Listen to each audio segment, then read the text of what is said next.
বাঁকুড়া জেলার গঙ্গাজলঘাটি ব্লকের কেন্দ্রবোনা গ্রামে সোমবার বিকেলে বজ্রপাতে মৃত্যু হলো এক কিশোরের। একই ঘটনায় গুরুতরভাবে আহত হয়েছে আরও এক কিশোর।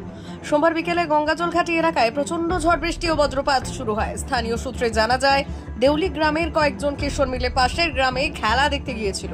হঠাৎই ঝড় বৃষ্টি শুরু হলে তারা একটি গাছের তলায় আশ্রয় নেয়। সেই সময় বজ্রপাতের আঘাতে দুই কিশোর গুরুতর জখম হয়। তাদের দ্রুত অমরকানন গ্রামীণ হাসপাতালে নিয়ে যাওয়া হলে চিকিৎসকরা ১৯ বছরের বিক্রম ঘোষকে মৃত বলে ঘোষণা করে।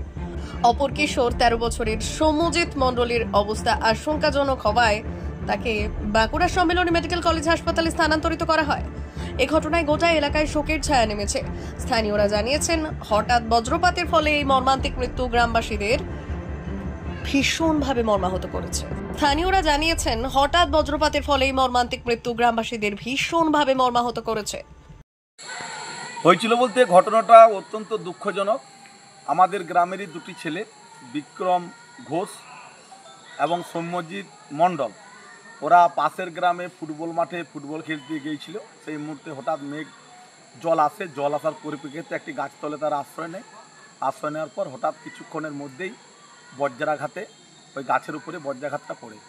তো হাসপাতালে আসার আগেই আমাদের বিক্রম ঘোষ মারা যায়। সৌম্যজিৎ ঘোষকে অমরকানন প্রাথমিক স্বাস্থ্যকেন্দ্রে ডাক্তারবাবুরা তারা সুস্থ করার চেষ্টা করে, কিন্তু যেহেতু আঘাতটা গুরুতর আছে তাই আবার অমরকানন মেডিকেল থেকে বাঁকুড়া মেডিকেলে রেফার করা হয়েছে।